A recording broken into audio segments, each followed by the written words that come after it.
Action news BRS Congress ఒకటే అన్నారు BJP రాష్ట్ర అధ్యక్షుడు కిషన్ రెడ్డి.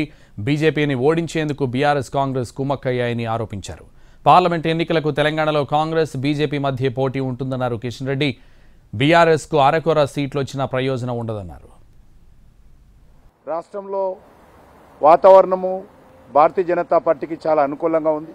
తెలంగాణలో అధికారంలో ఉన్నటువంటి కాంగ్రెస్ పార్టీ కానీ ప్రధాన ప్రతిపక్షమైనటువంటి బీఆర్ఎస్ పార్టీ కానీ ఈ రెండు పార్టీలు కూడా మరి ఒక పథకం ప్రకారము ఈరోజు ప్రజల దృష్టి మళ్లించేటువంటి ప్రయత్నం చేస్తూ ఉన్నారు.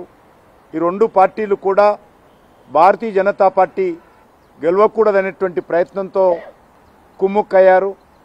ఒక నాయకుడు చెప్పాడు, చాలామంది బీఆర్ఎస్ ఎమ్మెల్యేలు కాంగ్రెస్లో చేరడానికి వస్తున్నప్పటికీ కూడా మా పార్టీ అధిష్టాన వర్గం ఇప్పుడు ఎవరిని కూడా మీరు వాళ్ళను కదిలించొద్దు, వాళ్ళందరూ కూడా మనకు అనుకూలంగా రానున్న రోజుల్లో మారనున్నారని కాంగ్రెస్ నాయకులు మంత్రులు స్వయంగా చెప్తున్నటువంటి పరిస్థితి. కాబట్టి ఈరోజు రాష్ట్రంలో కాంగ్రెస్ పార్టీ అయినా బీఆర్ఎస్ పార్టీ కొట్టేసినా రెండు ఒకటే.